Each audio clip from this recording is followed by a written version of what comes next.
In the shadows of medieval Europe, taverns and marketplaces were far more than simple places of trade and drink. Behind the facade of loud laughter, spilled ale, and the clinking of mugs, there existed an underworld of secrets, where certain goods were whispered about rather than displayed, where the exchange of coins bought far more than bread or meat. Hidden among the sacks of barley and the barrels of cheap wine, there were merchants who trafficked in something far more dangerous: herbs, powders, and strange concoctions that promised escape from reality. To stumble upon one of these cellars meant entering a world where pleasure and terror walked hand in hand, a world where the line between medicine, magic, and poison was almost invisible. Imagine a dimly lit tavern in a small village. The smell of sweat, roasted meat, and sour ale filled the air. But there was another scent, faint yet unmistakable, a mixture of crushed leaves and bitter roots. In the corner, away from the attention of priests or guards, a man leaned forward with a tiny pouch tied at his belt. Those who knew would ask in hushed tones, avoiding eye contact, because the price of being caught was not just ridicule, but accusations of heresy. A few coins would change hands, and what one received was never the same twice. Sometimes it was a handful of dried mushrooms, said to grow in the darkest corners of damp forests. Other times, a murky liquid that looked more like swamp water than anything meant to be consumed. The danger was part of the attraction, and yet it was also the very thing that could ruin a life in a single evening. If this story kept you hooked until the end, it means you enjoy uncovering the hidden sides of history. So make sure to subscribe to the channel and turn on the notifications so you don't miss what's coming next. And since we're connected across distances, tell me in the comments, what time is it where you're watching right now? The church, with its iron grip on morality, had long condemned any practice that resembled sorcery, but the hunger for altered states was too strong to be silenced by sermons. People wanted to forget their hunger, their endless labor, their grief. They wanted visions, sensations beyond the dull monotony of life in villages where nothing ever changed. And so the trade thrived in shadows, growing like a fungus under the floorboards. For every stern priest warning of the fires of hell, there was a desperate peasant willing to risk it all for one night of something different. One night where the body felt light, the mind soared, and reality melted into something unexplainable. But the secrecy was not only about avoiding punishment, it was also about power. Those who knew how to prepare the herbs, who could mix the powders into wine or grind the roots into paste, held a dangerous kind of authority. In a world where literacy itself was rare, the knowledge of plants and their effects was almost mystical. The simple taverner who added a few drops of belladonna into a cup could turn a customer's night into either a voyage of wild visions or the last breath they ever took. The same leaf that calmed pain in one dose could convulse the body in another.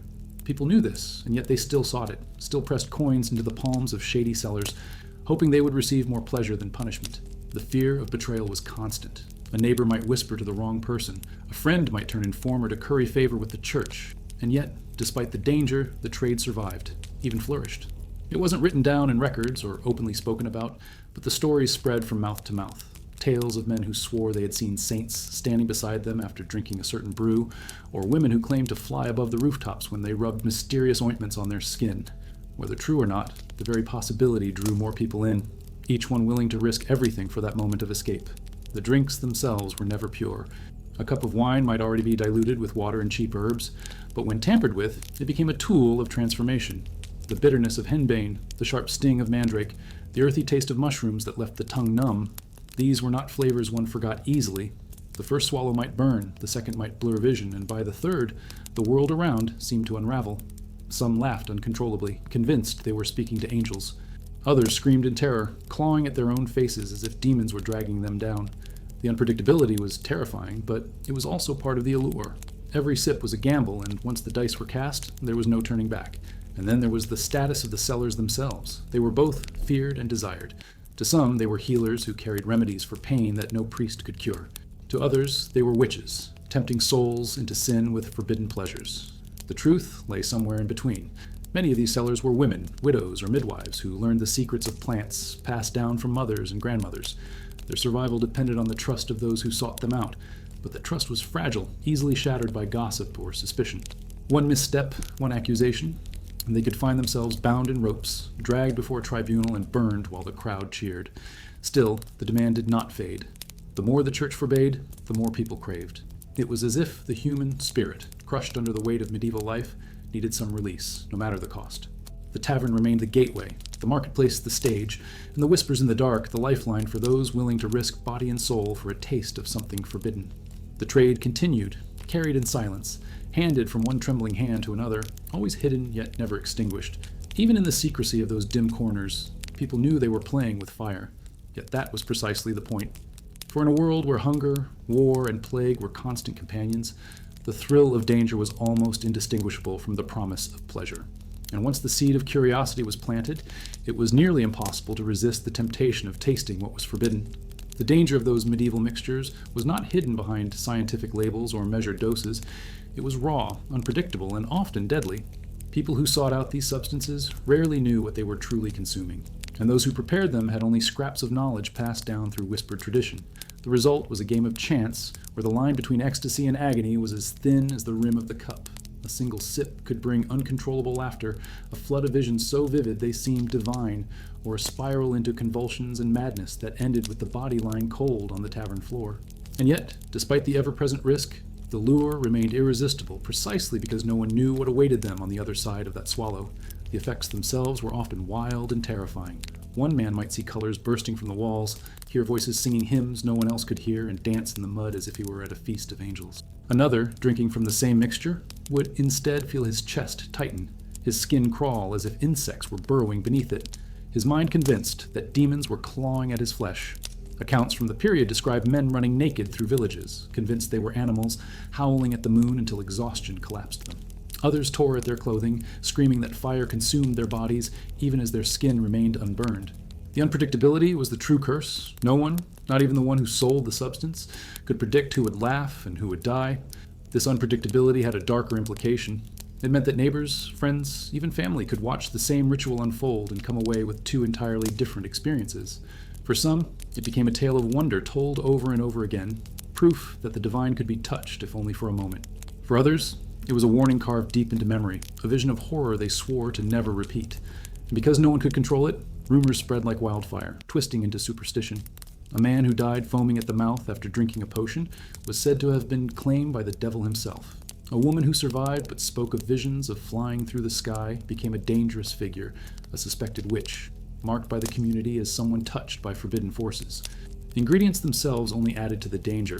Plants like henbane and belladonna were known to cause hallucinations, but they also paralyzed muscles, slowed the heart, and could suffocate a person in minutes. The mandrake root, famous for its grotesque human-like shape, was prized for its supposed magical powers, yet it carried toxins that left users barely able to breathe. Even mushrooms, picked from the dark soil of forests, were a gamble. Some induced visions that seemed to lift the soul beyond the earth, while others delivered a slow, agonizing death that left the lips blackened and the stomach twisted in unbearable pain. Without the science to distinguish one from another, every harvest was a gamble, every brew a potential execution. The most chilling detail was that many did not seek these substances for pleasure alone. They sought them as remedies for pain, for childbirth, for toothaches that drove people mad in the night. A mother in agony might swallow a potion to quiet the torment, only to drift into hallucinations that left her raving in front of her children. A wounded soldier could drink a concoction meant to ease the pain of his wounds, only to convulse until his body went still forever. In this sense, what passed as medicine was inseparable from what passed as entertainment, and the difference between the two was often only discovered when it was too late. The body became the testing ground, and death was the price of discovery. Villagers learned quickly that these effects could not be trusted, but they were powerless to resist the stories. When a neighbor claimed he had seen visions of paradise after a single sip, others wanted to try. When someone whispered that a certain herb gave the strength of 10 men, desperate laborers longed for the relief of power in their weary arms. Hope and despair walked side by side, and both drove people toward the same reckless choices. It was not ignorance alone, but also desperation, that made the unpredictable acceptable. In a world ravaged by hunger, war, and disease, even the possibility of a momentary escape seemed worth the risk of losing one's life. What truly terrified the community was how these substances stripped away reason and replaced it with chaos. People who had been mild, pious, and hardworking could become unrecognizable under their effects. A devout man might suddenly curse the church, declaring that he saw priests burning in hellfire. A loyal wife could claim she had been visited by spirits who revealed dark truths about her neighbors. Once spoken, these words could not be undone, and suspicion spread. Who could tell if these were hallucinations, confessions, or glimpses of a hidden reality? The effects blurred the boundaries between madness and prophecy, between sin and revelation. Every unpredictable vision risked igniting panic and persecution. The church exploited this uncertainty to its advantage. Priests warned that such effects were proof of demonic interference, and every unpredictable outburst fueled their sermons. Communities turned fearful, ready to blame the afflicted rather than the substance itself. An unlucky man who laughed uncontrollably in church after taking a secret drink might be beaten or cast out, while a woman who spoke of flying through the sky risked being tied to a stake. The fear of the unpredictable spread faster than the substances themselves, turning entire villages against anyone rumored to have indulged. Yet, ironically, this fear only made the experience more alluring to those willing to risk it. For the forbidden carries a stronger taste, and the very possibility of the unknown gave the substance its twisted power. And so the cycle continued. People sought escape, found terror, swore to never touch it again, only to return when the burden of life became unbearable. The unpredictability was not a deterrent. It was the essence of the experience. For in a world already defined by uncertainty, where plague could sweep through at any moment and war could steal one's family overnight, gambling with herbs and brews was only another way of confronting fate. The thrill, the danger, and the promise of glimpsing something beyond the ordinary kept the trade alive, even as bodies fell and reputations burned. What remained constant was the knowledge that every sip carried the possibility of visions or death, and no one could ever truly know which awaited them until the moment arrived. In the medieval world, rituals were woven into the very fabric of life, and the line between the sacred and the forbidden was far more fragile than we often imagine. To the people of that time, gatherings in fields, forests, or small candlelit chambers were not simply about prayer or celebration. They were moments when the natural and the supernatural touched, and substances played a central role in breaking the barrier between the mundane and the divine. The use of herbs, potions, and strange brews was not always about rebellion or escape. Often it was about connection, a desperate attempt to reach something greater than oneself. But the danger was always present, because what was meant to bring communion with spirits could also lead to accusations of witchcraft, madness, or death. Many of these rituals began with something deceptively ordinary. A circle of villagers might gather in the woods under a full moon, bringing with them herbs that grew in the shadows, henbane, datura, or wild mushrooms whose caps glistened as if touched by dew. They would burn them, inhale the smoke, or grind them into a bitter drink shared among those present. The taste was foul, the smell heavy, yet within moments hearts began to race, and bodies felt as if they were no longer bound by earthly weight. People swore that the smoke carried them into visions where they spoke with their ancestors, or where they heard voices that promised guidance in times of hardship. For a farmer who had lost his crops to frost, or a mother who feared losing her child to sickness, such visions were not indulgences. They were lifelines, moments of hope in a world ruled by suffering. The role of these rituals was deeply communal. Unlike the solitary experience of drinking secretly in a tavern, here the altered state was shared. Entire groups might sway together, singing in languages they did not recognize, voices rising and falling as if guided by unseen hands. To them, this was not entertainment. It was a form of survival, a way to bind the community together when fear of famine, plague, or war threatened to pull it apart. A single night of dancing barefoot on the earth, of chanting until throats burned, could renew the spirit of a village, even if it came at the cost of trembling bodies and feverish visions that lasted until dawn. Yet that unity was fragile, because the same behaviors that brought comfort could also draw the suspicion of priests and lords who saw only danger in what they could not control. One of the most striking elements of these rituals was the blurring of roles between healer, priestess, and sorcerer. The person who led them was often a midwife or herbalist, someone with knowledge of plants that stretched back generations. To the participants, she was a guide, a protector who knew how to prepare the herbs in ways that would not kill outright, though even she could never promise safety. To the outside world, however, she was dangerous, a figure whose ability to induce visions could only be explained through the lens of witchcraft. What one person saw as healing, another saw as heresy, and this tension gave every ritual the atmosphere of both wonder and fear. To gather was to risk being accused, and to participate was to risk being remembered as someone who walked too close to the shadows. The stories that emerged from these gatherings were as wild as the effects themselves. There are accounts of men who claimed they had left their bodies entirely, floating above their own villages and seeing the rooftops from the sky. Women spoke of being touched by spirits who whispered secrets of births and deaths yet to come. Others swore they saw entire armies marching through the night, visions that some interpreted as omens of real wars soon to erupt. Whether hallucinations or prophecies, these experiences carried weight. People returned to their homes convinced they had witnessed truths hidden from ordinary eyes, truths that justified the risks they had taken. And so, even when whispers of danger grew louder, the pull of the ritual remained irresistible. The most controversial aspect was the physical ecstasy that accompanied these experiences. As the herbs coursed through their bodies, participants often described a sensation of leaving the flesh behind, of merging with forces larger than themselves. To modern eyes, it may look like hysteria, but to them it was transcendence, a brush with the divine. Their bodies trembled, their eyes rolled back, their voices cried out names of saints or demons, and in those moments they believed they had crossed into another realm. This physical expression became fuel for suspicion. A church that demanded quiet devotion could not accept peasants writhing in the dirt, declaring that they had seen visions no priest had bestowed. Every cry, every convulsion, every ecstatic laugh was another reason to accuse them of abandoning God in favor of darker forces. Yet not all rituals were secretive or condemned. Some were woven into seasonal celebrations, like harvest festivals, where certain brews were passed around openly. People danced, sang, and claimed to feel the presence of spirits blessing their crops. The difference between accepted custom and forbidden practice was often razor thin, and what was tolerated in one village could bring fire and chains in another. This inconsistency only deepened the mystery, leaving people unsure whether they were celebrating or committing a crime each time they gathered. The unpredictability of authority mirrored the unpredictability of the herbs themselves, never certain, never safe, but always compelling. What made these rituals so powerful was not just the substances, but the belief surrounding them. In a world where nature itself was feared and revered, plants carried symbolic weight far beyond their physical effects. To drink from a cup infused with a sacred herb was to participate in a story older than the church, a story of humanity reaching toward forces they could not see. And for many, the visions they received were not meaningless hallucinations, but messages meant to guide their lives. Even if they woke the next morning sick and trembling, they carried with them the conviction that they had touched something real, something forbidden, something unforgettable. The hunger for this connection was not easily silenced, even as whispers of danger grew louder. Because once a person had felt their soul lift from their body, once they had heard voices that seemed to echo from beyond, the ordinary life of toil and silence could never satisfy again. And that yearning, more than the herbs or the rituals themselves, was what made people return to the woods, the fields, and the candlelit chambers again and again, regardless of the cost. In the medieval world, nothing was more dangerous than being misunderstood.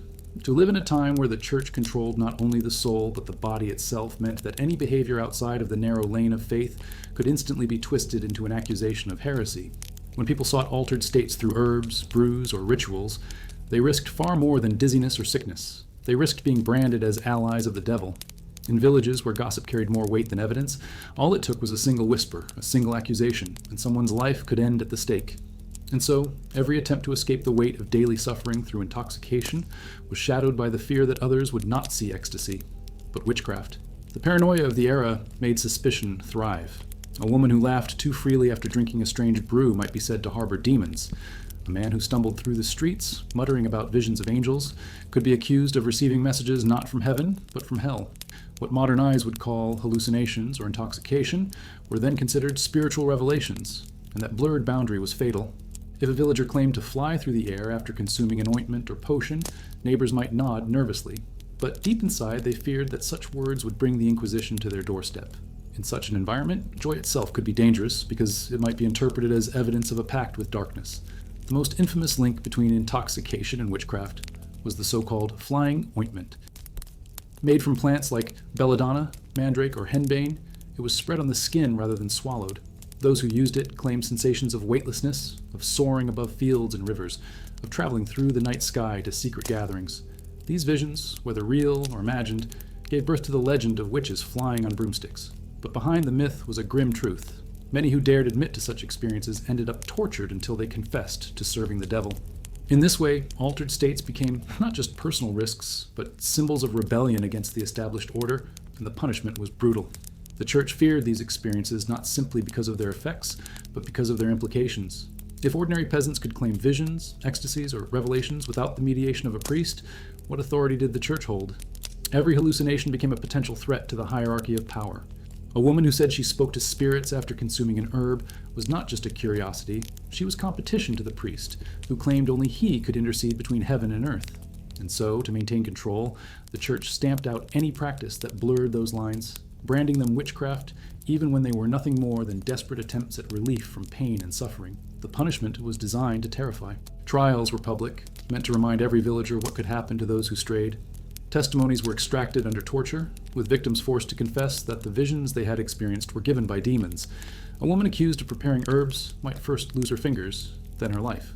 A man who joined a ritual gathering could be tied to a stake while neighbors watched the flames consume him, convinced they were protecting the community from evil. In this way, the act of seeking altered states became an act of rebellion, whether or not the participants intended it. Every sip, every inhalation of smoke, was not only a risk to the body, but a gamble with eternal damnation in the eyes of the people around them. What makes these stories even more unsettling is how quickly the line between healer and witch shifted. A midwife who gave herbs to ease a woman's pain in childbirth might be praised one day and condemned the next. If the child lived, she was celebrated. If the child died, she was accused of murder through witchcraft. A shepherd who calmed his flock with certain leaves was seen as wise until a storm struck the village, at which point his knowledge became suspicious. Altered states created by herbs were simply too visible to ignore, and when the outcome was frightening, someone had to be blamed. And in a society where fear outweighed reason, blame almost always fell on those least able to defend themselves. The stories that reached us from inquisitorial records are filled with chilling details. Villagers confessed to meeting shadowy figures in the woods, to hearing voices, to flying through the night. But behind these confessions lay hours of agony under torture, bodies stretched on racks, fingernails torn away until they said what their accusers wanted to hear. Often, the visions they confessed to were nothing more than hallucinations caused by the very substances they had taken. Yet once recorded, these confessions fed into a cycle of paranoia, giving the church more proof that intoxication was tied to the devil's work. What had begun as moments of desperation or curiosity became immortalized as crimes against God. The fear spread so deeply that even those who never touched herbs began to see their neighbors differently. A man who twitched in his sleep, a woman who muttered to herself, a child who claimed to see lights in the forest. Each could be linked to witchcraft in the collective imagination. And because intoxication could create such strange and unpredictable behavior, every incident of delirium or hallucination became evidence of demonic possession. The human desire to escape, to feel something beyond the crushing weight of medieval life, was transformed into proof of sin, and those who indulged were left to face not only their own terrors, but the wrath of their communities. And yet, despite the fear, despite the trials and the flames, people continued to take the risk. For the promise of visions, the lure of flight, the possibility of touching something beyond their daily misery was too strong to silence completely. They gathered in secret, they whispered about herbs, they passed pouches and powders in the shadows, knowing full well that discovery meant ruin. The danger of being accused of witchcraft was real, but so too was the hunger for something more, something forbidden, something that ordinary prayers and daily rituals could never provide. That hunger was the thread that tied together fear and desire, ecstasy and terror, and it was the reason why the risk of accusation never truly destroyed the practice. It only forced it deeper underground, where the whispers of temptation grew louder in the dark. The danger of medieval intoxication was not only in the accusations it could provoke, but in the deadly mixtures themselves. Unlike today, when chemistry and medicine can separate poison from remedy, in the Middle Ages, every experiment was a gamble. People relied on rumor, on the whispered word of an herbalist, on the half-remembered instructions of someone who had already died. One wrong measure, one misidentified plant, and what was supposed to be a night of escape became a death sentence.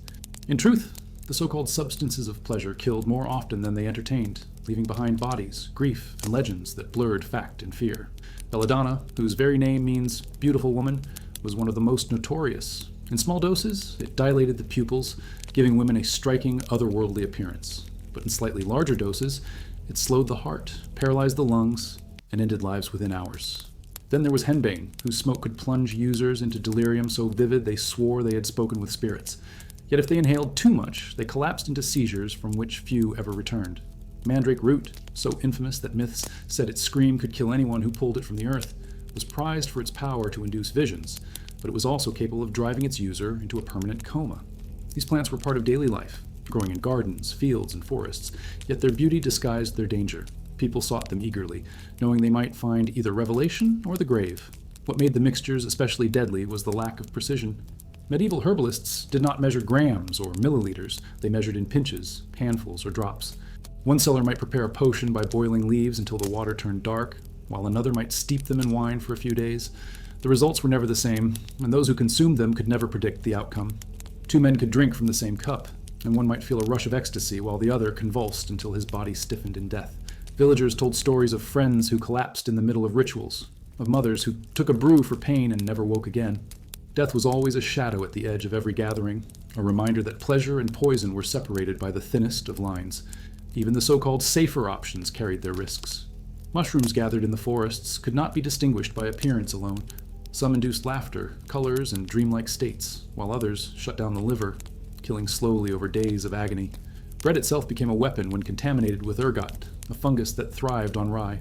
Entire villages were struck by fits of madness, hallucinations of fire, and spasms that twisted limbs until bones cracked. Some historians believe outbreaks of ergot poisoning may have inspired tales of mass possession and witchcraft, for the symptoms were so violent they seemed supernatural. To the people living through it, there was no difference between a cursed loaf of bread and a potion brewed in secret. Both could drag them into the jaws of death without warning. The social consequences of these deaths were equally devastating. When someone died after consuming a mixture, suspicion rarely fell on the substance alone. Neighbors whispered that the victim had been cursed, that a witch had poisoned them, that the devil had claimed their soul. Families were torn apart as fingers pointed at mothers, sisters, or neighbors accused of preparing the fatal brew. A simple tragedy became a spectacle of blame, sometimes ending in trials or executions. In this way, the lethal nature of the mixtures did not just claim lives, it fueled the machinery of fear and persecution that haunted the medieval imagination. The irony is that many of these substances were sought not for pleasure, but for relief. A woman in childbirth might be given a potion to ease her pain, even though it could kill her. A soldier with an infected wound might drink a mixture that dulled his agony but left him too weak to survive. A peasant exhausted by endless labor might seek the strength of a brew that instead brought him fever and death. These were not reckless hedonists, but desperate people with no other option. In a world without anesthesia, antibiotics, or safe medicine, every remedy was a double-edged sword, and those who dared use them became test subjects in a dangerous experiment that claimed countless victims. Stories of these fatal encounters spread quickly, becoming warnings and legends. One tale spoke of a group of young men who prepared a drink for a festival, only to collapse before midnight, their faces pale and lips blackened. Another told of a woman who rubbed an ointment on her skin to feel the sensation of flight, but instead was found dead at dawn, her body stiff, her eyes wide as if frozen in terror. Whether exaggerated or true, such stories were passed from mouth to mouth, fueling both fascination and fear.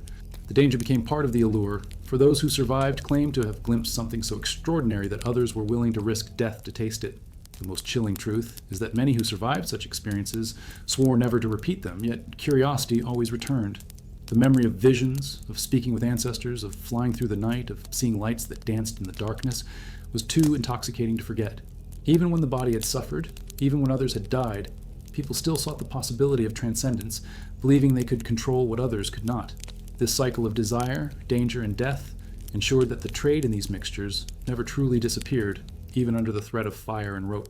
And so the story of medieval intoxication is not only about ecstasy, but about mortality. Every sip, every puff of smoke, every ointment smeared on the skin was a step closer to the edge, a gamble with forces no one could fully understand. What was meant to provide escape too often brought ruin, and the graveyards of Europe quietly filled with those who had gambled and lost. Yet for the living, the question always lingered. Was the glimpse of the forbidden worth the risk of never waking again? That haunting question kept the tradition alive, driving people deeper into the shadows, where the promise of vision and the certainty of danger continued to intertwine. The most haunting aspect of these experiences was not always the moment of intoxication itself, but what came after. When the smoke cleared, when the brew had run its course, when the fevered visions finally slipped away, what remained was often a body broken and a mind scarred. Medieval accounts are filled with stories of people who, after one night of indulgence, swore never to repeat it. These were not exaggerations meant to scare children. They were testimonies of those who had stared into the abyss of their own delirium and emerged shaken, unable to look at the world in the same way again. The promise of ecstasy almost always came with a price, and the price was often a memory of terror too sharp to forget. Villagers spoke of nights when laughter turned into sobbing without warning, when the same drink that made one man sing like a choir of angels left another clawing at the dirt as if trying to bury himself alive. Some woke the next morning, trembling, their skin pale and cold, unable to remember where they had been or what they had done. Others remembered everything in terrifying detail, the demons with glowing eyes that whispered in their ears, the fire that seemed to spread across the walls of their homes, the sensation of falling endlessly even as their bodies lay still. For those people, the nightmare did not end when the effects wore off. They carried the images with them, dreams bleeding into waking life, convincing them they had been marked forever by the forces they had encountered. What made these experiences so devastating was the isolation that followed. In tight-knit medieval communities, reputation was everything. If a man woke screaming from hallucinations, his neighbors might avoid him, convinced he had been touched by the devil. A woman who confessed to seeing visions of flying through the night might be shunned, her words twisted into confessions of witchcraft. Even when no official accusation was made, the quiet glances, the muttered prayers, the sudden silences in conversations were enough to remind them they had crossed an invisible line. Shame became another layer of punishment, one that lingered long after the body had healed. This shame was compounded by the physical after effects. Many who experimented with these substances described pounding headaches, endless vomiting, or a weakness that clung to their limbs for days. Some lost their ability to sleep, their nights haunted by visions they could not escape even in dreams. Others developed tremors or sudden fits, conditions that, in a time without medical understanding, were seen as curses.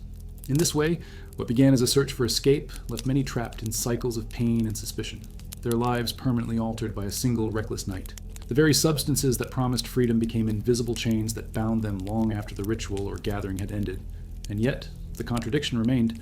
Even as people spoke of experiences they never wanted to repeat, others leaned in closer, listening with wide eyes.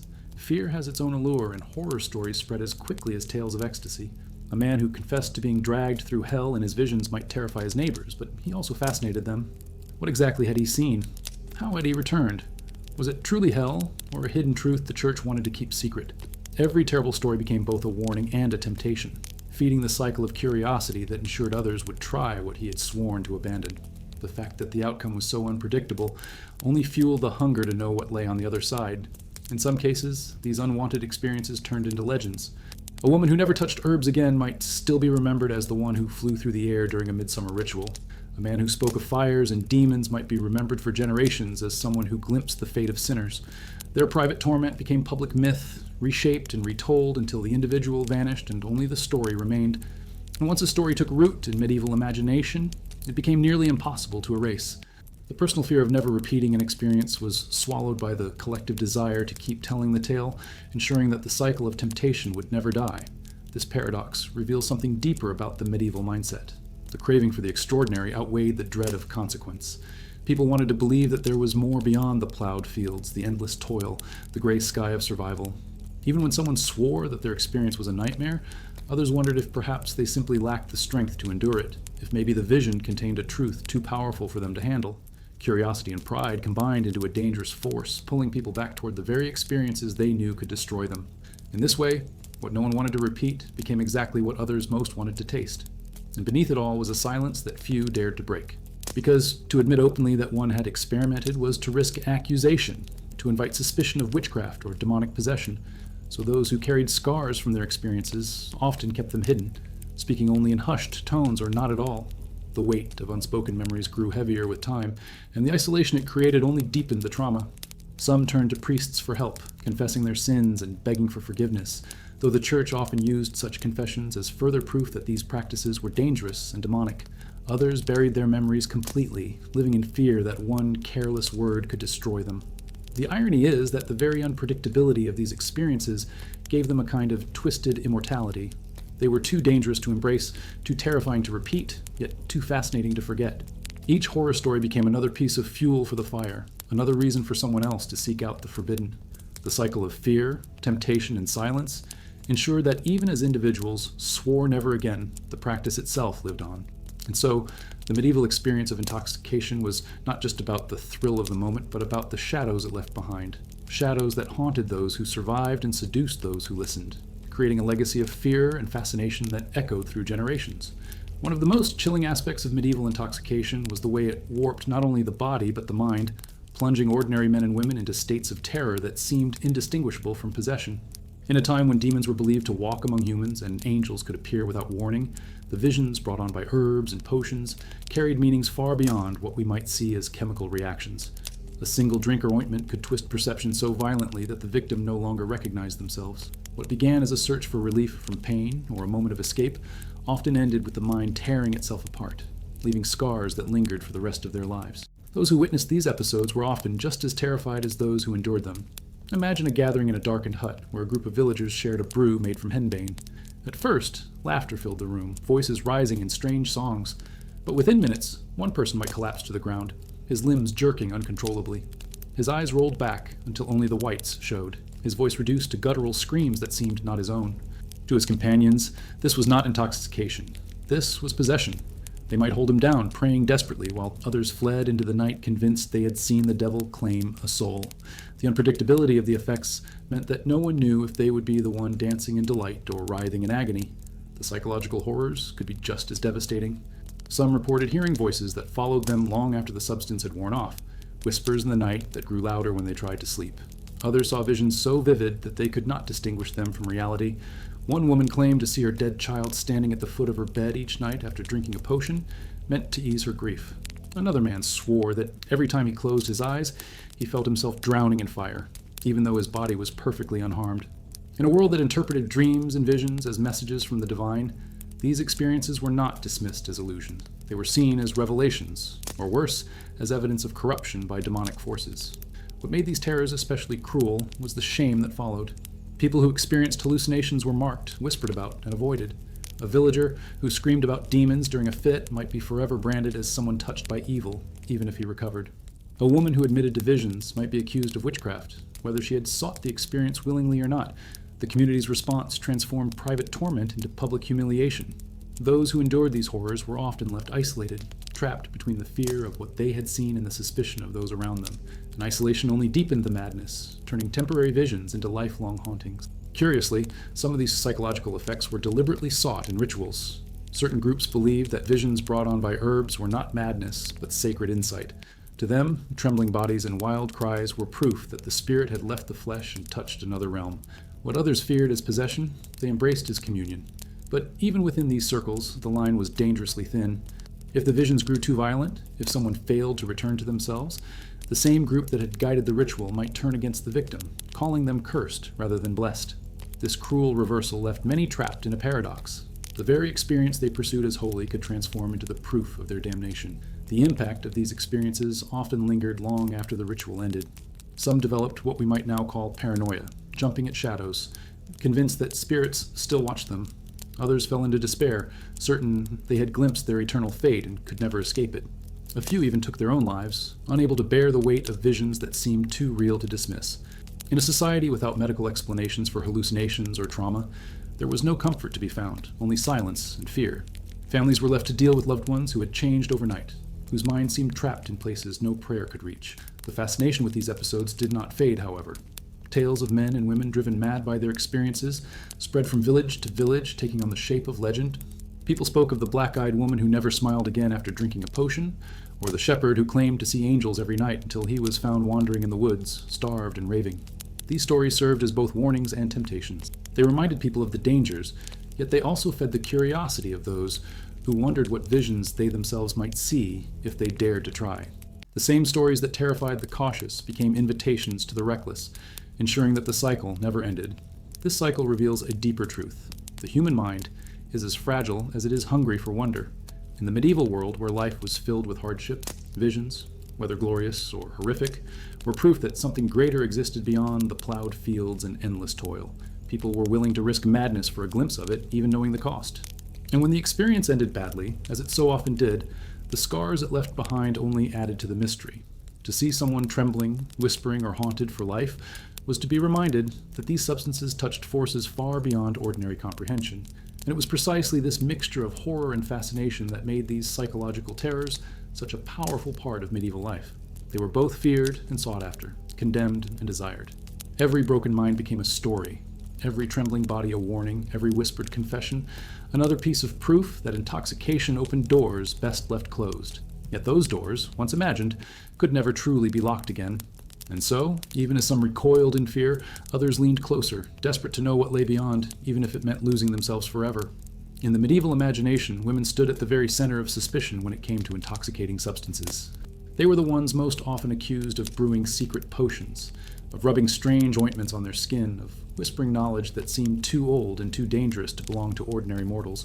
Midwives, healers, widows, figures who should have been pillars of their communities, were instead marked as threats, their wisdom turned into evidence of witchcraft. The same hands that delivered babies or prepared remedies for the sick were said to stir cauldrons of poison, and every herb in their baskets became a symbol of forbidden power. It was not only the herbs that carried risk, but the very fact that women were seen handling them, because society was ready to believe that female knowledge of the natural world came from the devil himself. The midwife was one of the most feared and mistrusted figures of all. She had access to the female body in ways priests never could, and her work required knowledge of herbs to ease pain or induce sleep. A few drops of a plant extract could calm a screaming mother, but if the mother or the child died, the midwife's skill was suddenly seen as sorcery. Even when she saved lives, whispers followed her.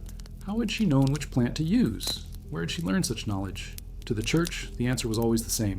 She must have learned it from unholy sources. A life-saving act could turn into a death sentence if the wrong eyes were watching. The same plants that offered relief in childbirth were also the ones rumored to fuel hallucinations and flights through the night sky. Stories of witches flying on broomsticks were deeply tied to this suspicion. In reality, women often applied ointments infused with plants like belladonna or mandrake onto their skin. These substances, absorbed through the pores, could cause sensations of floating or soaring. In a society desperate to explain the incomprehensible, those private hallucinations were twisted into public myths. Suddenly, women were not simply applying remedies, they were gathering at night, flying through the air to dance with the devil. The broom became the symbol because it was a household tool, something every woman owned, transformed by rumor into a vehicle of sin. What began as a physiological reaction became a cultural nightmare, and those who admitted to such sensations often found themselves in front of a tribunal, where denial rarely saved them. The connection between women and intoxicants was strengthened by the fear of sexuality. Many of the substances used in ointments and brews caused physical reactions, flushed skin, wild laughter, trembling bodies that resembled desire. In a society that demanded female modesty, such behavior was immediately linked to temptation and sin. A woman writhing in ecstasy after inhaling a smoke or drinking a potion was not seen as a victim of intoxication. She was branded as a seductress allied with dark powers. The church's obsession with controlling the female body turned every altered state into proof of moral corruption. It was not only what women consumed that condemned them, but the way their bodies responded, making them targets of fear, lust, and hatred all at once. This climate of suspicion turned neighbor against neighbor. A widow who lived alone at the edge of the village might be accused simply because she owned herbs others did not recognize.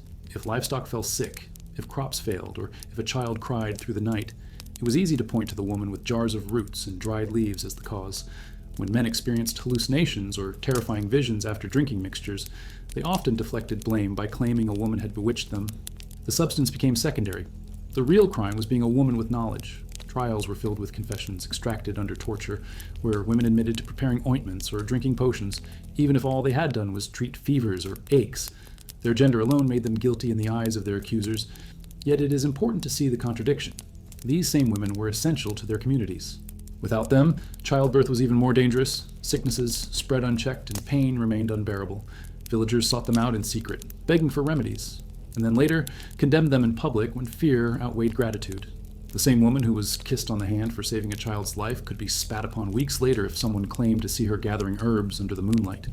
This hypocrisy kept women trapped in a cycle of necessity and suspicion, where survival depended on skills that could just as easily destroy them. The fascination with women's supposed supernatural powers only deepened the problem. Tales spread of gatherings where women danced naked around fires, of ointments that let them speak with spirits, of brews that made men fall under their control. Some of these stories were exaggerated accounts of real experiences with intoxicants, while others were inventions meant to justify persecution. Either way, they painted women as both desirable and dangerous, creatures who could not be trusted with power. This narrative allowed authorities to maintain control while feeding the public's darkest fears and fantasies. Every rumor became another excuse to tighten the noose, and every whispered story ensured that suspicion would never fade.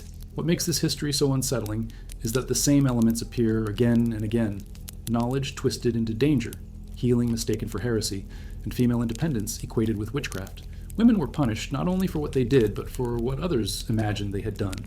Their connection to herbs and intoxicants made them indispensable, but also cursed. And so, every time someone fell sick, every time visions frightened a village, the search for a scapegoat led back to the same figure. The woman with the basket of plants, the woman with the whispered knowledge, the woman who stood on the thin edge between life and death, healer and witch. And despite the danger, despite the endless accusations and the threat of fire, women continued to practice their craft in secret. Because in a world of suffering, their knowledge was the only lifeline many had.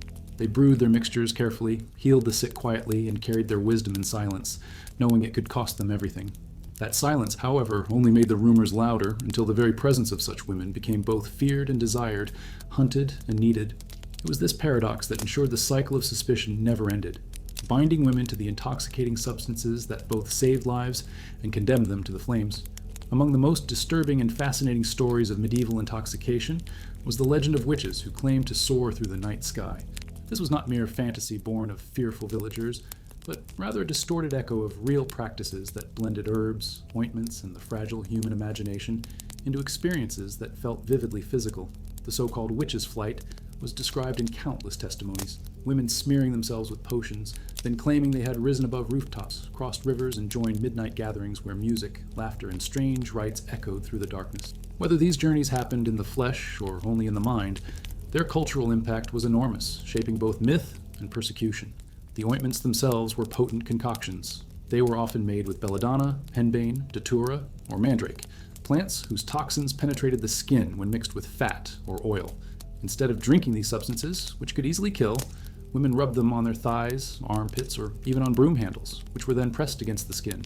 Absorption through these areas allowed the chemicals to bypass the digestive system, making the effects both stronger and more immediate. Users described sensations of floating, of weightlessness, of being pulled out of their bodies into the open air. The broom, forever tied to domestic labor, became the perfect symbol of this act. An ordinary tool turned into a vessel of liberation, but one that society twisted into evidence of sin. The visions that followed were unlike anything else. Some described flying over forests and fields, their bodies gliding effortlessly across the night sky. Others claimed to join great feasts, surrounded by figures who danced in circles, their laughter echoing like bells.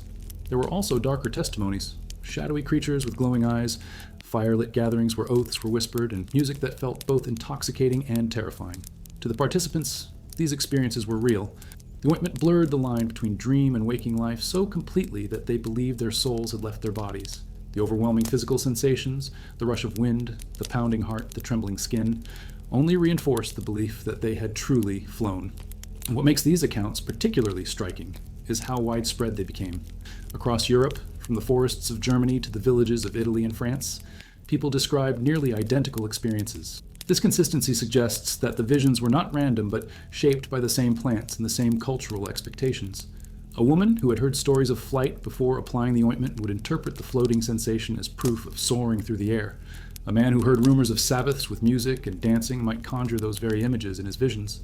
The mixture of expectation and intoxication created a self-reinforcing cycle, where every new story confirmed the reality of the last.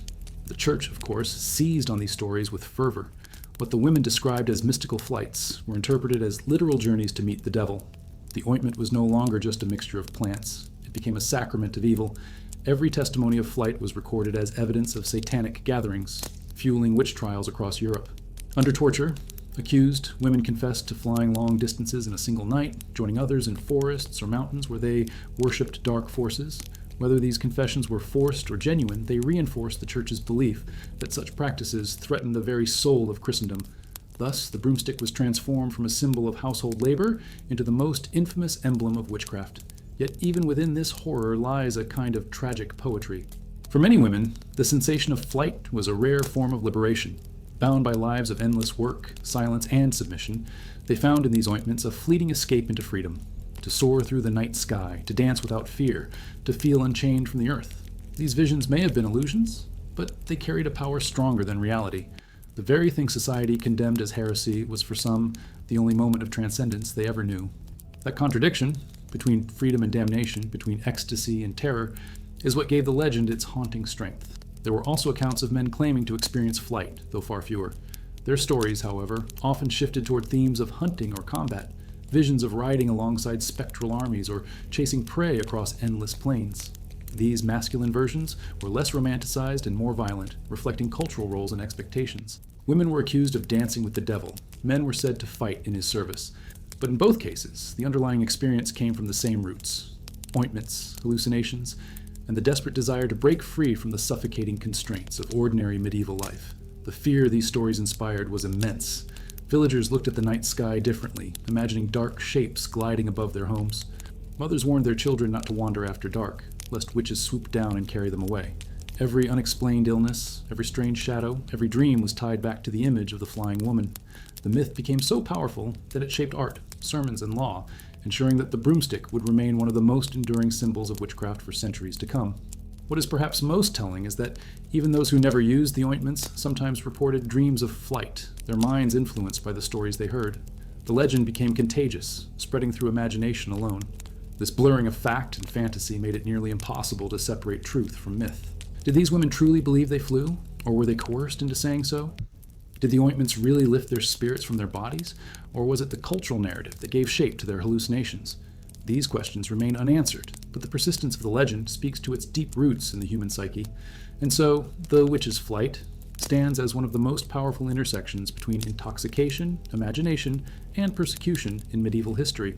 It was a vision born of herbs and oils, yet it became a weapon in the hands of the church, a justification for torture and execution, and a story whispered across villages that both terrified and fascinated.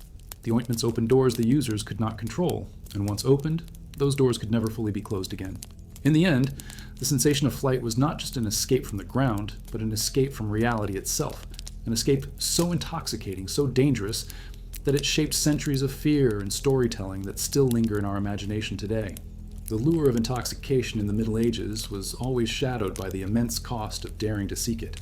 To chase ecstasy, visions, or even a brief escape from suffering meant stepping onto a dangerous stage where every eye watched and every whisper carried weight. The thrill of those forbidden substances was intoxicating, but so too was the danger of being caught, exposed, or condemned. This risk did not merely hang in the background, it was the very heartbeat of the experience. To take a sip of a strange brew or rub an ointment onto one's skin was to declare, silently but unmistakably, that one was willing to gamble, not only with health, but with reputation, freedom, and perhaps even life itself. Medieval society was a theater of fear, and the price of stepping outside the script was brutal. Authorities did not simply punish quietly behind closed doors. They made examples of transgressors, dragging them into public squares where crowds gathered to witness the spectacle. The accused were paraded through the streets, mocked, beaten, and humiliated before the final sentence was delivered. In this way, the punishment was not just physical, it was social. A person caught indulging in substances that induced strange behavior might lose their standing in the village before losing their life. Even family members of the accused were tainted, forced to carry the shame long after the ashes had cooled. What makes this climate of risk so haunting is the speed with which joy could turn to terror. Imagine a group of villagers laughing together after consuming a mixture that made them feel lighter, freer, more alive.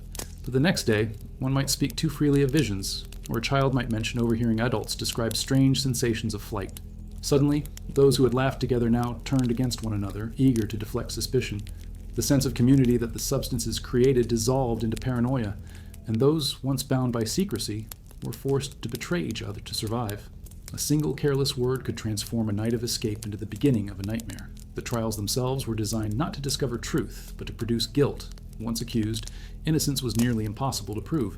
People were interrogated, tortured, and forced to confess details that aligned with the fears of their accusers. If someone admitted to drinking a potion, they were asked what visions they saw, and under the agony of the rack or the crushing weight of stones, they spoke of flying, of dancing, of shadowy figures. These confessions, torn from bodies in torment, became fuel for even harsher crackdowns. The irony is that many of the very experiences described under duress had indeed been caused by intoxicating substances, but the meaning was twisted into evidence of evil. What had begun as desperation for relief or curiosity about visions became a weapon wielded against the accused. The danger extended beyond official persecution. There was also the constant risk of betrayal from within one's own home. A husband who grew suspicious of his wife's midnight gatherings might accuse her before the priest to secure his own reputation. A neighbor jealous of a healer's skill might whisper that she used the devil's herbs to gain her power. Even children, frightened by a parent's delirium, might describe it to others as proof of witchcraft. In this way, intoxication became a private act with very public consequences. The secrecy that once made the experience alluring also made it vulnerable. At any moment, secrecy could collapse, and with it, the fragile safety of those who indulged. The irony is that this ever-present risk did not deter everyone. For some, the danger heightened the thrill. To drink or inhale in secret was not just an escape from daily misery, it was an act of defiance against the suffocating weight of authority. Knowing that discovery meant ruin gave the experience a forbidden sharpness, making the visions feel more valuable because they were purchased at such risk. This paradox explains why the practices never disappeared entirely, even in regions where witch hunts burned hot. The thrill of danger became inseparable from the ecstasy of the experience, and to many that was precisely the point. There are accounts of those who embraced this danger openly, daring fate to catch them. Some claimed their visions were gifts from God, not curses from the devil, and demanded recognition rather than hiding. These individuals rarely survived long, but their defiance left deep impressions on their communities. To see someone stand unafraid in the face of both church and death created a kind of myth, turning ordinary villagers into legends whispered about for generations. In these whispers, the risk was remembered not only as a warning, but as proof that some were willing to pay any price for the taste of the extraordinary. What is most unsettling about this constant risk is how it blended with the substances themselves. Just as the brews and ointments carried unpredictable effects, sometimes joy, sometimes agony, the social consequences were equally uncertain. One person might indulge for years without consequence, their secrets carefully guarded, while another could be exposed after a single night. Fate was as capricious as the plants themselves, and every sip or smear carried not only physical danger, but the possibility of social destruction. This dual unpredictability made the experience more perilous, but also more irresistible to those who longed to gamble against both body and society. And in the end, this risk became part of the story itself, The tales of those who had been caught, humiliated, and executed became just as memorable as the tales of those who flew through the night or saw visions of paradise. The danger and the ecstasy fused together, creating a legacy where fear and fascination were inseparable. For the people of the Middle Ages, to risk everything for a taste of the forbidden was both a curse and a calling, and it ensured that the practice survived in whispers and shadows, passed down despite the flames that tried to consume it. Because ultimately, risk itself became intoxicating. To stand so close to ruin and still dare to taste the unknown was its own kind of ecstasy, one that no law or sermon could fully suppress. And as long as human beings crave what lies beyond their reach, as long as they are willing to risk destruction for a glimpse of something extraordinary, the shadow of those medieval risks will continue to echo through history, reminding us how fragile and how unquenchable the desire for transcendence has always been. Hunger was a constant companion in the Middle Ages, a silent predator that stalked every village, every farm, every monastery. Famine could sweep through the land after a single bad harvest, leaving people desperate enough to eat bark stripped from trees, roots dug from frozen ground, or loaves of bread so black and hard they resembled stone more than food. In this bleak landscape, it was not unusual for desperation to lead people into consuming things that carried hidden dangers. Some of the most terrifying episodes of medieval intoxication did not begin with secret tavern brews or whispered potions, but with bread itself, the most ordinary staple of life. In the shadows of hunger, bread could become both savior and executioner, nourishing the body one day and poisoning the mind the next. The culprit was often rye, a hardy grain that grew even in poor soil and cold climates. It was a lifeline for peasants, yet rye carried a dark secret. It was highly vulnerable to ergot, a fungus that thrived in damp conditions. When ergot infected the crop, its black horn-shaped growths blended in with the rye kernels, often unnoticed by those desperate to fill their bellies. Once ground into flour and baked into bread, the fungus unleashed alkaloids that attacked the nervous system, causing convulsions, hallucinations, and gangrene so severe that limbs sometimes rotted and fell away. To villagers who knew nothing of microbiology, this was no disease of grain but the hand of God, the punishment of demons, or the curse of witches. The symptoms were so bizarre and terrifying that outbreaks of ergotism became legendary. Entire communities were struck at once, writhing in pain, screaming at visions, or convulsing as if seized by spirits. Some victims experienced St. Anthony's fire, where burning sensations spread through the body until fingers and toes blackened and fell away. Others experienced vivid hallucinations, seeing angels, demons, and rivers of flame, their minds unraveling while their bodies twisted in agony. To those who survived, the memories were etched in terror. To those who watched, the spectacle confirmed that supernatural forces were at work. Bread, the very gift meant to sustain life, had transformed into a cursed portal between the human and the divine. These outbreaks did not happen in silence. They left trails of legend that shaped the culture around them. In France, the Order of St. Anthony was founded to care for victims of the disease, monks in black robes with a blue T stitched on their chests, tending to those burning with fever and pain. Pilgrimages to shrines grew, with sufferers crawling on their knees begging for relief. Some communities saw outbreaks as signs of divine punishment, leading to days of fasting and penance. Others blamed witches, fueling yet more accusations and trials. In this way, the intoxication caused by hunger and contaminated grain was not only a medical disaster, but a cultural one, feeding the fear and paranoia already simmering in medieval life. The cruelest irony was how easily desperation silenced caution. People often knew when bread was suspicious, the color darker, the taste bitter, the smell off, but hunger left them no choice.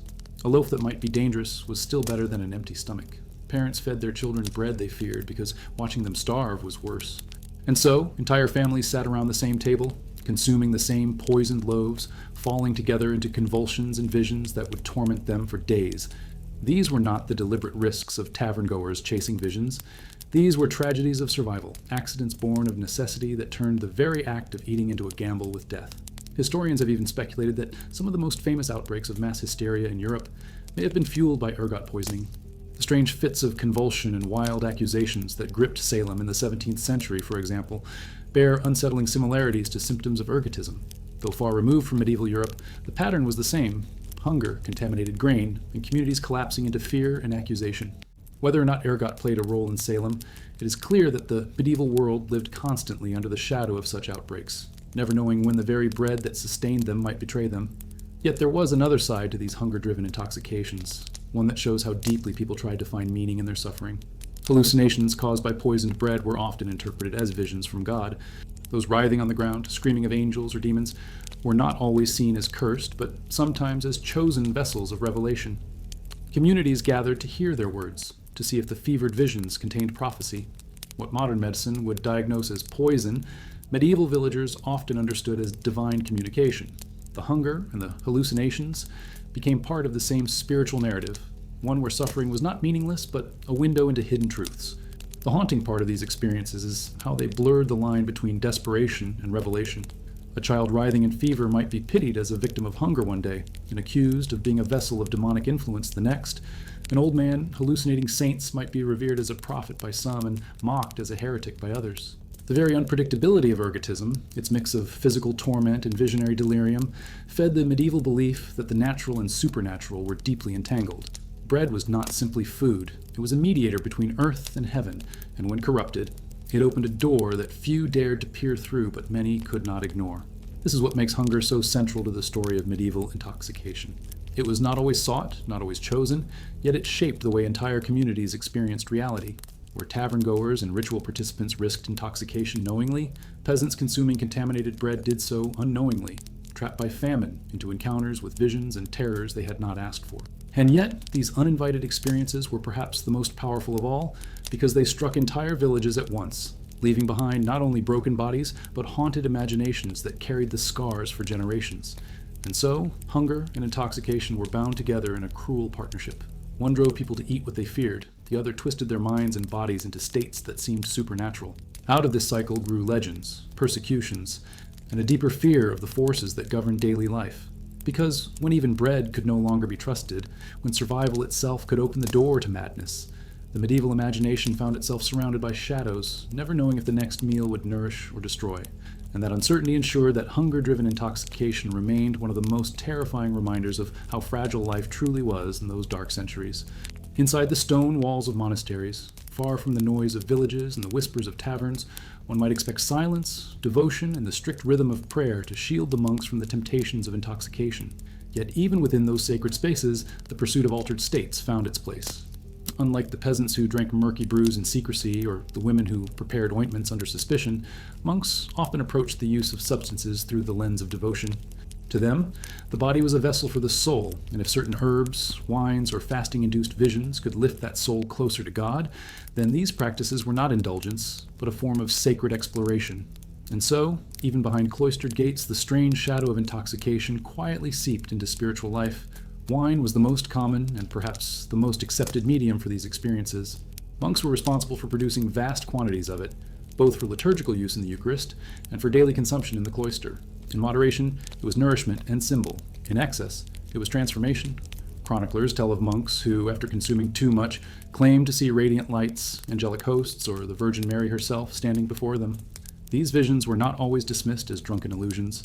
In an age when divine intervention was believed to be woven into everyday life, the line between intoxication and revelation was blurry. A monk, staggering in the chapel, could be scolded for weakness, or he could be revered as one who had touched the divine. But it was not wine alone. Many monasteries maintained physic gardens, carefully cultivated plots, filled with herbs used for both medicine and spiritual practice.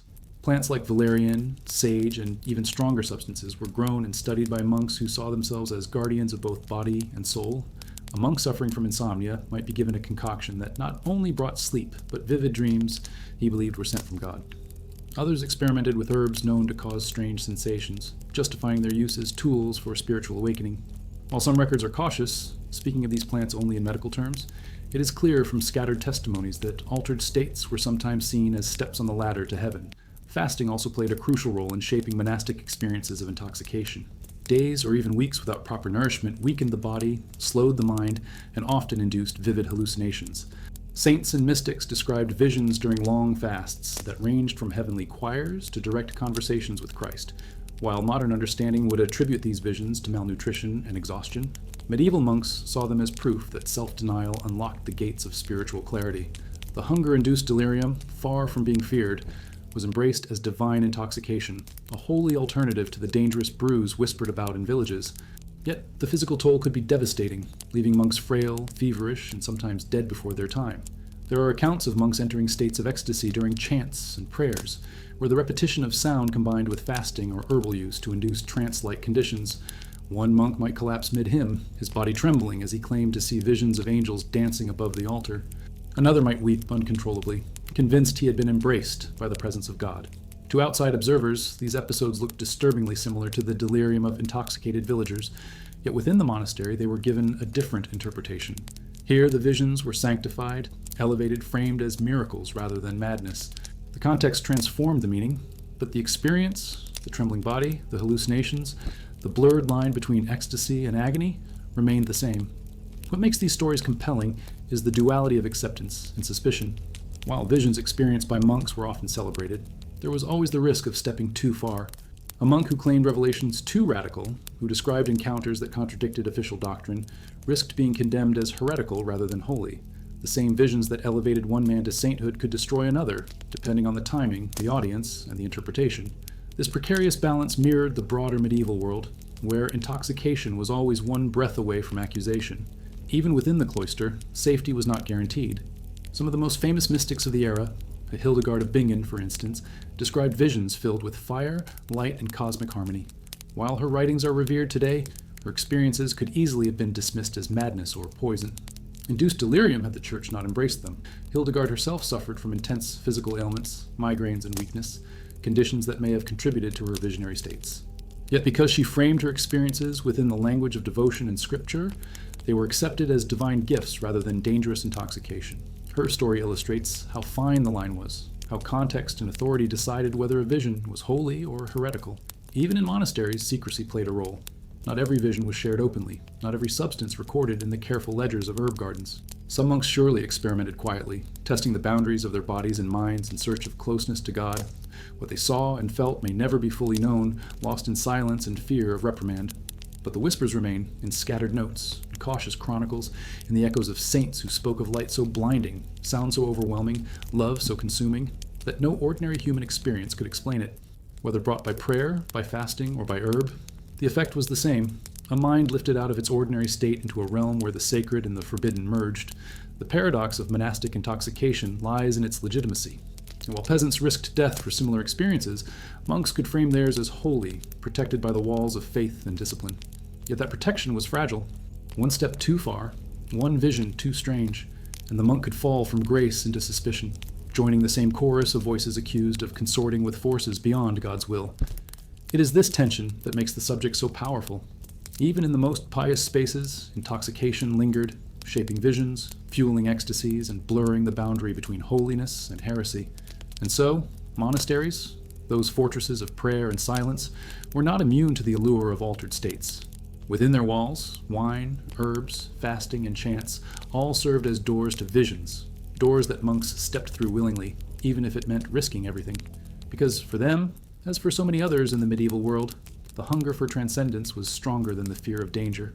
And in chasing that transcendence, they revealed that the search for ecstasy was not limited to peasants or witches, but was a universal longing, one that echoed from the tavern to the cloister, binding the medieval world together in its fragile dance with the forbidden. The cruel irony of medieval intoxication was how quickly moments of pleasure could collapse into torment. What began as laughter, music, and visions of light could within an hour dissolve into convulsions, terror, and screams that echoed through the night. For many, the experience followed a pattern as old as human desire. First came the sense of liberation, the dizzying release from hunger, labor, and sorrow. The body felt lighter, the mind swelled with new colors, sounds, and shapes, and for a fleeting moment, it seemed as if heaven itself had opened. People spoke to ancestors, claimed to touch angels, or laughed until their ribs ached, convinced they had discovered a secret hidden from ordinary life. But this intoxication never lasted. The very substances that lifted the soul soon poisoned the flesh, dragging their victims into nightmares far darker than the miseries they had sought to escape. The transition from euphoria to horror could be terrifyingly sudden. A villager might be seen dancing barefoot in a field, his arms raised toward the moon, before collapsing into spasms, his mouth foaming, his eyes fixed on visions no one else could see. A woman who moments earlier sang with joy could, in the next moment, shriek as if flames consumed her body, tearing at her clothes and begging those around her to save her from invisible tormentors. These scenes imprinted themselves deeply in the memory of witnesses, leaving entire communities shaken. What was supposed to be relief from hardship became a spectacle of madness, and those who survived rarely wished to repeat it. Their stories became warnings, yet even warnings carried an allure that tempted others to try. Part of the terror came from the unpredictability. The same mixture that had once brought bliss might the next time bring agony. People returned to substances hoping to replicate joy, only to find themselves plunged into despair. Some drank seeking visions of paradise, but were instead haunted by hallucinations of demons tearing at their flesh. Others sought communion with loved ones, lost to plague or war, only to hear voices cursing them in the dark. The substances offered no promises, only gambles, and every gamble risked not just one's body, but one's soul. In this way, intoxication became a mirror of medieval life itself, filled with fleeting moments of joy overshadowed by the ever-present threat of suffering. The aftermath of these torments was just as destructive as the experiences themselves. Survivors often carried deep psychological scars. Some could no longer sleep, afraid that closing their eyes would plunge them back into visions of fire and torment. Others withdrew from society entirely, convinced that they had glimpsed hell and that their souls were already condemned. In villages where gossip ruled, such people became outcasts, shunned not only for their strange behavior, but for the fear that they carried demonic taint. Their isolation only deepened their despair, trapping them in a cycle of fear and silence. What had begun as an attempt to escape suffering instead created new forms of it, proving that intoxication did not simply end when the effects wore off. Even those who witnessed such episodes were marked. Families who watched a loved one writhing in agony carried the memory for years, retelling it as both cautionary tale and supernatural mystery. Children who saw their parents screaming at invisible fires or begging unseen figures for mercy grew up haunted, convinced that evil forces lurked just beyond the veil of sight. These memories spread like contagion, transforming private experiences into collective fear. Entire villages came to associate certain herbs, certain places, or even certain people with the horrors they had witnessed, creating stigmas that lasted for generations. Yet what is most striking is that, despite these horrors, people continued to risk repeating them. The memory of bliss, however fleeting, outweighed the certainty of torment for some. Survivors often admitted that while they had suffered greatly, the brief moment of transcendence had been unlike anything else in life. This paradox, seeking joy despite the certainty of suffering, reveals something deeply human about the medieval world. Life was already so brutal, filled with hunger, war, and disease, that the chance to taste ecstasy, even at terrible cost, remained irresistible. Pleasure and pain were bound together so tightly that they could not be separated, and people learned to accept both as the price of desire. Stories of these dual experiences spread far beyond those who lived them. In chronicles, sermons, and whispered rumors, tales of villagers who laughed like angels and screamed like demons were told and retold. Preachers used them as warnings, pointing to the dangers of temptation and the certainty of hell. Healers and herbalists used them as examples of the delicate balance between remedy and poison. Ordinary people shared them around fires, half in fear, half in fascination, wondering whether they themselves would have the courage, or the foolishness, to taste what others had endured. Each retelling blurred the line between history and legend, giving the horrors a life of their own long after the bodies had been buried. The fusion of pleasure and torment became a powerful symbol in medieval imagination. It reflected not only the unpredictability of intoxication, but the unpredictability of existence itself. One could never be certain whether joy would last or collapse into grief, whether health would endure or dissolve into sickness, whether today's harvest would sustain life or tomorrow's famine would destroy it. Intoxication condensed this larger truth into a single night, a single sip, a single vision. It became a theater where the fragility of human life played out, reminding all who dared that ecstasy and agony were separated only by a breath. And so the legacy of these experiences endured. They were not forgotten because they captured something universal, the human hunger for transcendence and the equally human confrontation with suffering. The laughter that dissolved into screams, the visions of paradise that turned into nightmares, the joy that curdled into despair, all of these became reminders of how thin the veil truly was between heaven and hell. And as long as that veil could be touched, even at the cost of torment, people continued to reach for it, convinced that perhaps next time the balance would tip in their favor. It is in this fragile tension, this tightrope walk between ecstasy and agony, that the true essence of medieval intoxication is revealed. It was never only about pleasure or only about pain. It was about the way both entwined, inseparable, each giving meaning to the other.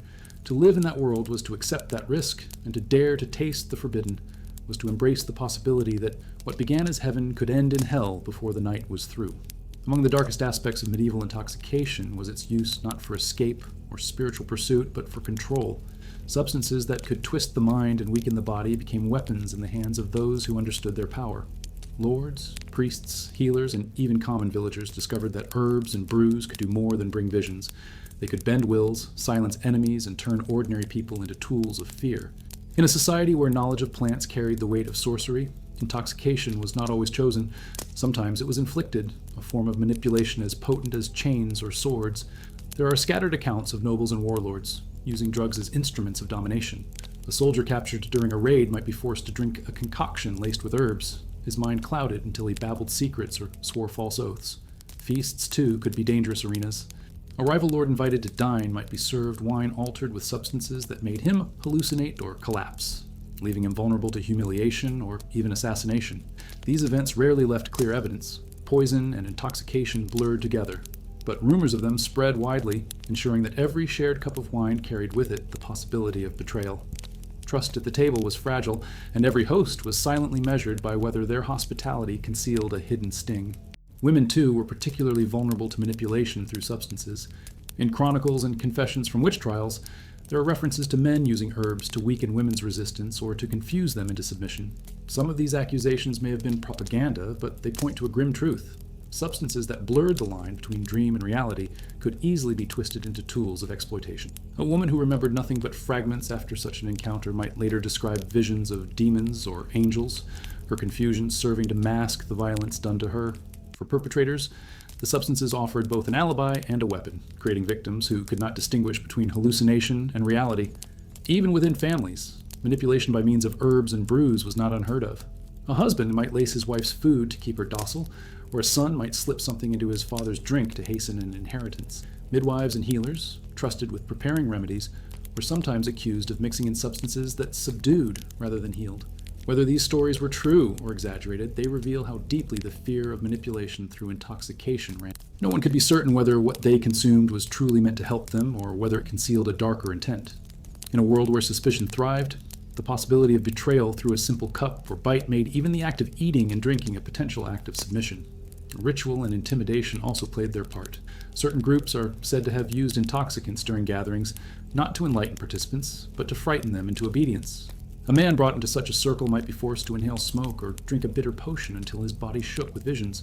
Surrounded by chanting voices and flickering firelight, he might believe he was standing before supernatural powers, his fear binding him to the group long after the effects faded. The memory of terror, combined with the conviction that he had seen things no ordinary man should see, kept him silent and obedient. Here, intoxication became not a doorway to transcendence, but a chain, locking individuals into patterns of loyalty and fear. What makes these uses of substances particularly chilling is how difficult they were to resist. The effects of plants like henbane or belladonna were so strong that once ingested, the victim had no control. Their mind could be filled with illusions, their body rendered weak, their memory fragmented. And because medieval society interpreted such effects as supernatural rather than chemical, victims themselves often believed they had been touched by otherworldly forces. To be manipulated through intoxication was not only to lose control of one's body, but also to be convinced that heaven or hell had reached out and claimed them.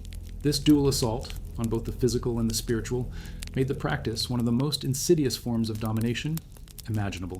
Fear of such manipulation seeped into everyday life. Villagers eyed healers suspiciously, wondering if the remedy they were given carried hidden poisons. Lords tested their food with tasters, sacrificing servants to ensure that no subtle herbs lurked within the feast. Families locked their pantries, guarding against neighbors or relatives who might tamper with their stores. The paranoia this created was almost as damaging as the substances themselves, corroding trust and turning communities inward against one another. To live in such a world was to carry the constant awareness that what passed your lips might carry more than nourishment. It might carry the hand of someone else's will. Yet, just as intoxicants could be tools of manipulation, they could also become weapons of resistance. Stories survive of serfs secretly dosing their cruel masters with mixtures that left them confused, weakened, or bedridden. Women accused of witchcraft sometimes confessed to slipping herbs into the meals of men who had wronged them, not always to kill, but to frighten. The same fear that made substances a weapon of domination could also make them a weapon of revenge. This duality added to their mystique, ensuring that every story of manipulation carried a counter-story of justice, however twisted its form. Ultimately, the role of intoxicants as instruments of manipulation reveals the darkest truth of medieval life. Knowledge was power, and power was always dangerous. Those who understood the properties of herbs walked a razor's edge between healer and tyrant, protector and predator. For every story of someone saved by a skilled hand, there was another of someone betrayed by the same knowledge. Intoxication in this sense was not only a matter of personal risk, but a battlefield where survival, trust, and control were constantly contested. And so, manipulation through intoxicants became one more thread in the tangled fabric of medieval intoxication. It was not simply about chasing visions or risking accusations of witchcraft. It was about the ways substances could turn relationships upside down, erode trust, and bind people in invisible chains. The same herbs that offered relief could also enslave, and the same mixtures that brought joy could just as easily destroy. This duality made every sip, every bite, and every inhalation not only an act of risk, but an act of vulnerability, where the boundaries of power and submission blurred into one. And as long as that danger lingered, the shadow of manipulation remained one of the most feared and most irresistible dimensions of the medieval experience. The echoes of medieval intoxication did not vanish with the passing of centuries. Instead, they sank deep into folklore, legend, and hidden practices that carried whispers of the past into the present. The knowledge of herbs and substances, outlawed by the church and feared by the people, was never fully destroyed.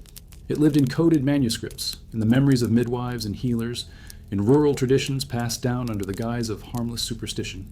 These fragments of memory, half remembered, half mythologized, formed an invisible inheritance, shaping both fear and fascination long after the flames of the witch hunts had died. One of the most striking elements of this legacy is how the substances themselves remained tied to superstition. Even centuries later, belladonna was known not only as a poison but as a plant of mystery, whispered about in tales of witches and curses. Mandrake roots, with their eerie, human-like shapes, continued to feature in both folk medicine and magical practices. They were dug up with elaborate rituals, sometimes with dogs tied to their stems to avoid the scream that legend said could kill anyone who heard it. Mushrooms, too, retained their aura of danger and enchantment. Certain species were seen as food, others as death, and still others as gateways to visions. The line between edible and deadly remained blurred, and so too did the line between medicine and magic. Folklore absorbed these echoes in ways both subtle and profound. Tales of witches flying through the night, of villagers struck with madness after eating cursed bread, or of spectral gatherings in the forest often had their roots in real incidents of intoxication. A child who convulsed after consuming tainted grain became the seed for stories of demonic possession. A woman who claimed to fly after applying ointment gave rise to the archetype of the witch on a broom. These stories, retold across generations, grew into cultural memory. They ensured that even when the exact practices faded, the fear and fascination surrounding them remained alive in the imagination of Europe. Rural traditions carried pieces of this heritage in quieter forms. In villages, certain herbs were still used in secret for ailments, often accompanied by prayers or charms that disguised their older, more dangerous associations. A grandmother might whisper an incantation while giving a child tea made from valerian, not because she was a witch, but because that was how her grandmother had done it. These small rituals, stripped of their original meaning, were echoes of a time when the same practices could have brought accusation and fire. The very act of preserving them, however diluted, kept the memory of forbidden knowledge alive. The fascination with these legacies extended beyond rural life into literature and art. Medieval manuscripts are filled with illustrations of grotesque plants, monstrous hybrid creatures, and strange visions that likely drew inspiration from the hallucinations people experienced. Later, in the Renaissance, artists depicted witches' sabbaths, flying ointments, and wild nocturnal gatherings, blending folklore with fear and vivid imagery that reinforced the memory of intoxication's dangers. Even Shakespeare, writing centuries after the height of the medieval period, filled his plays with references to herbs, potions, and visions that reflected the lingering power of these traditions. The cultural imprint was too deep to erase, and every retelling reanimated the shadow of the medieval intoxicated world. But the most enduring part of this inheritance lies in the paradox it carried. The substances were never seen as entirely evil. They were feared, yes, but also respected. To heal pain, to ease childbirth, to bring sleep in restless nights. These were powers no community could entirely discard. Even as the church demonized them, people clung to their utility in secret, justifying them with prayers, disguising them with Christian symbols, or hiding them within festivals. The herbs became part of a double life, condemned in daylight sermons, yet preserved in nighttime practices. This coexistence ensured that the knowledge could never be completely lost. It hid, waiting for new generations to rediscover it. And rediscover it they did. Alchemists and early scientists of the late Middle Ages and Renaissance began to collect, study, and catalog plants with renewed curiosity. What had once been whispered became cautiously written down, though often disguised in codes or allegories to avoid persecution. The same substances that once fueled accusations of witchcraft eventually found their way into the foundations of modern medicine. Opium, long feared for its association with visions, became a recognized painkiller. Ergot, which once drove villages to madness, was eventually studied for its effects on blood flow in labor. The legacy of medieval intoxication was not just superstition, but the seeds of scientific discovery, though it took centuries to separate truth from myth. The cultural memory of these practices still lingers today. When we imagine witches stirring cauldrons, flying on broomsticks, or gathering under the moonlight, we are seeing echoes of medieval ointments and hallucinogenic brews. When we speak of cursed bread or poisoned wine, we are repeating the fears of villagers who lived through outbreaks of ergotism or tavern betrayals. Even modern fascination with altered states, whether through spiritual practices or recreational substances, carries an echo of that same hunger for transcendence that medieval people risked so much to taste. The legacy is not only historical, it is psychological, buried deep in the human craving for escape and meaning. Perhaps the most haunting part of this inheritance is how it reminds us of the fragility of boundaries, between medicine and poison, between revelation and madness, between healing and heresy. The line was always perilously thin. The echoes of medieval intoxication show that humanity has always walked that line, tempted by the possibility of glimpsing what lies beyond ordinary life, even at terrible cost. The herbs, the brews, the rituals, they were never only about the moment of intoxication. They were about the eternal struggle between fear and desire, suppression and survival, punishment and transcendence. And so, the legacy of the medieval intoxicated world lives on not only in our stories and our science, but in our very imagination. It whispers that ecstasy and terror have always been intertwined, that what we fear most is often what we desire most, and that the shadows of the past are never truly gone. They linger in the myths we tell, in the remedies we use, in the fascination that draws us to the forbidden. And just as the people of the Middle Ages could never silence the allure of altered states, so too do we find ourselves haunted by their echoes, still wondering whether the glimpse of another world is worth the price of never returning the same.